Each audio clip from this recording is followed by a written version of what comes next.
میرا پہلا سوال یہ ہے تمام پینلسٹ سے، جس کا آغاز میں عوریہ مقبول جان صاحب سے کروں گا. اور صاحب یہ بتائیے گا کہ جو صوفی ہے اس کی پہچان کیسے کی جائے؟ ہر انسان یہ کہتا ہے کہ میں بہت پیر ہوں، میں بہت جو ہے وہ پہنچا ہوا ہوں.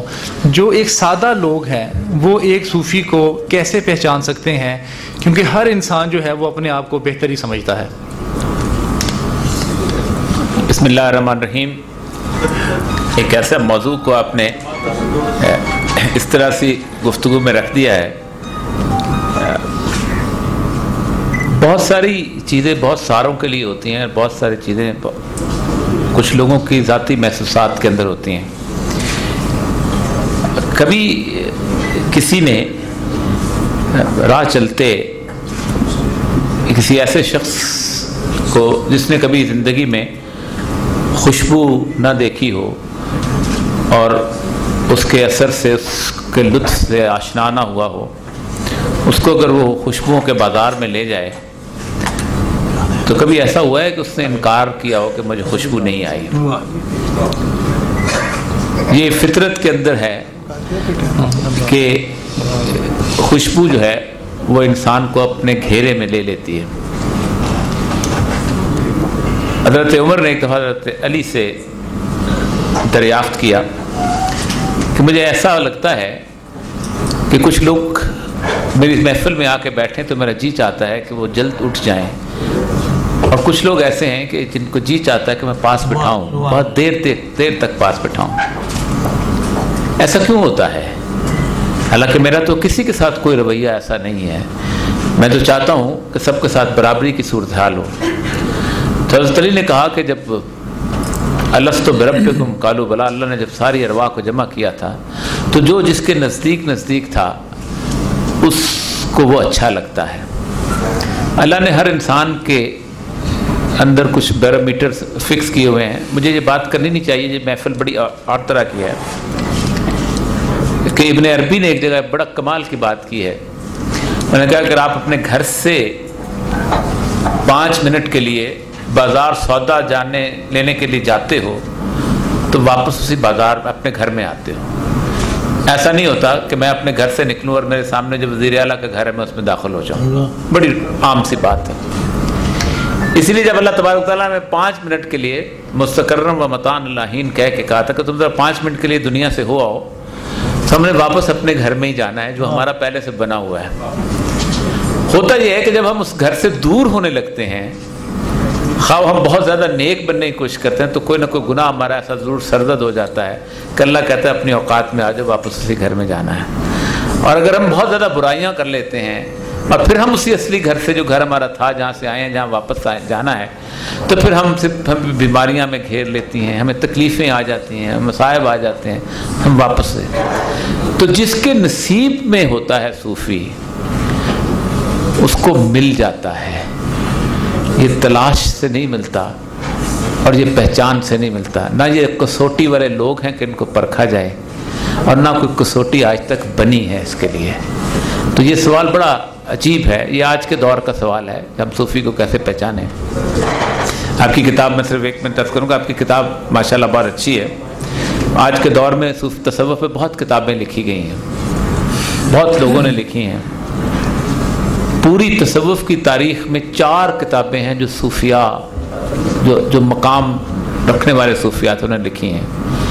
ایک کشف المعجوب ہے، ایک رسالہ کشیریہ ہے، تیسری قوت القلوب ہے، اور چوتھی شیخ احمد سرندی کے مکتوبات ہیں.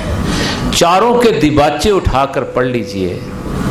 چاروں نے ایک بات کی ہے کہ ہمیں اذن نہیں تھا بات کرنے کا، ہم نے صرف اس لیے کی ہے کہ تصوف کا دامن لوگوں نے اتنا آلودہ کر دیا ہے، اتنا آلودہ کر دیا ہے کہ ہمیں بتانا پڑ رہا ہے کہ تصوف ہوتا کیا ہے، ہمیں بتانا پڑ رہا ہے کہ صوفی ہوتا کیا ہے. ہم تو علائشیں پاک کرنے کے لیے آئے ہیں. بڑے لوگ پورے تصوف کے نظام کی علائشیں پاک کرتے ہیں، اس کے بعد کے لوگ میرے جیسے لوگوں کی علائشیں پاک کرتے ہیں. یہ ہے چھوٹی سی پہچان صوفی کی. بہت شکریہ. اور ایسا آپ سے یہ پوچھا گیا ہے کہ آپ نے طالبان کی جو آفر تھی وہ کیوں ٹھکرا دی؟ اور یہ کیونکہ عموماً سوال جو ہے نا وہ آپ سے تقریباً ہر فورم پہ ہی کیا جا چکا ہے, اس فورم میں بھی ڈیفینیٹلی اس کا جو ہے نا وہ سوال آنا ہی تھا. اور دوسری بات یہ ہے کہ کیا صوفیہ اکرام دہشت گردی کو کم کرنے کے حوالے سے کیا رول ادا کر سکتے ہیں, اور کیا کوئی تاریخ میں ایسا واقعہ ملتا ہے جس میں صوفیہ اکرام کی وجہ سے کوئی ٹینجیبل اچیومنٹس ہوئی ہوں؟ ایک ساتھ کچھ 8-10 سوالات ہیں, اس کا جواب میں نے خود اسی فوراً کوئی 1-1.5 منٹ کے اندر دے دیا تھا کہ میں اس گھوڑے پہ سواری کرتا ہی نہیں جس کی لگام میرے ہاتھ میں نہ ہو. اور وہ بہت منہ زور گھوڑا ہے, میرے تو بس میں نہیں ہے. اپنے اندر کا ہی گھوڑا جو ہے اس کو شکست نہیں دے سکا. وہ اس سے مسلسل 58 سال سے لڑائی جاری ہے. وہ اکثر مجھے گرا لیتا ہے اور چت لیٹ جاتا ہوں. اندر کے گھوڑے پہ بندہ قابو پا لے تو کسی دوسرے گھوڑے پہ بھی سواری کرے. یہ بات کرنا بھی آپ ہی کا حق ہے. تو دوسری بات یہ ہے کہ ایک بات یاد رکھیے کہ جو آپس کی لڑائی ہے, اللہ تبارک و تعالیٰ نے سورہ انعام میں ایک بڑی خوبصورت بات کی ہے. اللہ فرماتے ہیں کل القادر علی جبس عذاب من فوقکم. اے نبی ان سے کہہ دو اللہ قادر ہے اس بات پر کہ تم پر عذاب نازل کرے تمہارے سروں کے اوپر سے, وتحت ارجلکم, اور تمہاری پاؤں کے نیچے سے. جب اللہ آپ لوگوں کو اپنا کلمہ پڑھانا لگتا ہے تو جیسے ہی زلزلہ آتا ہے, شراب پی رہا ہو, زنا کر رہا ہو, چوری کر رہا ہو, فوراً لا الہ الا اللہ پڑھتا ہوا باہر بھاگتا ہے. کچھ ذرا سی دیر نہیں لگتی اس کا. لیکن تیسرا عذاب جو ہے وہ اللہ نے کہا ہے کہ تمہیں گروہوں میں تقسیم کر کے ایک دوسرے کی گردنیں کٹا کر عذاب کا مزہ چکھاؤں. جس طرف سے چیز آتی ہے, ایک بات یاد رکھیے, صوفی کے بارے میں سید کیا گیا کہ تصوف کیا ہے, تو انہوں نے کہا تھا توکل ہی تصوف ہے. ایک بات یاد رکھیے کہ اس کائنات کے اندر کوئی چیز بغیر اللہ کے اذن سے نہیں ہوتی. جب فرعون کا ہم ذکر کرتے ہیں کہ فرعون بہت ظالم تھا, فرعون جو تھا وہ قتل کرتا تھا, جو قرآن بڑی تفصیل سے بتاتا ہے یذبحون ابناءہم ویستحیون نساءہم, کہ وہ تمہاری بچوں کو ذبح کر دیتا تھا اور عورتوں کو عیاشی کے لیے زندہ رکھتا. تو اللہ کہتا ہے یہ فرعون نہیں کرتا تھا. ذالک بلاء من ربہم, یہ تم پر تمہارے رب کی طرف سے بلا نازل کی گئی تھی. تو جو نازل کرتا ہے اسی سے کہا جاتا ہے نا اس کو ہٹا. کیا اس ملک میں 18 کروڑ آدمیوں نے کبھی ایک دفعہ کہا اللہ سے جا کے کہ اللہ اس کو ہٹا؟ کیا ہم گڑ گڑائے؟ کیا ہم اتنا بھی گڑ گڑائے کہ جب ہمارے بچے کو ڈینگی ہو جائے تو ہم بیٹھ جاتے ہیں اور اللہ سے کہتے ہیں کہ اللہ تعالیٰ, ہمارے اللہ سے تعلق جو ہے وہ اس حد تک دور ہو چکا ہوا ہے کہ ہم سوائے ذاتی مصیبت کے کسی اور وجہ سے اللہ تبارک تعالیٰ کو یاد نہیں کرتے. یہی وجہ ہے کہ یہ بنیادی طور پر یہ, اور صوفیاء کا بنیادی کام صرف یہ ہوتا ہے کہ آپ کے اندر یہ توکل پیدا کر دے کہ یہ سب کچھ اللہ ہی کی طرف سے ہے, ہم اللہ کی طرف سے ہیں اور اللہ کی طرف جانے والے ہیں, اور جو اللہ ہم پہ آزمائش ڈالتا ہے اس پہ راضی برضا رہتے ہیں. بے شک یہ ایک واحد تصور آ جائے, کیونکہ پورے قرآن کے اندر اللہ 2 دعوے کرتا ہے. میری بات تھوڑی سی 1 منٹ میں ختم کر دیتا ہوں.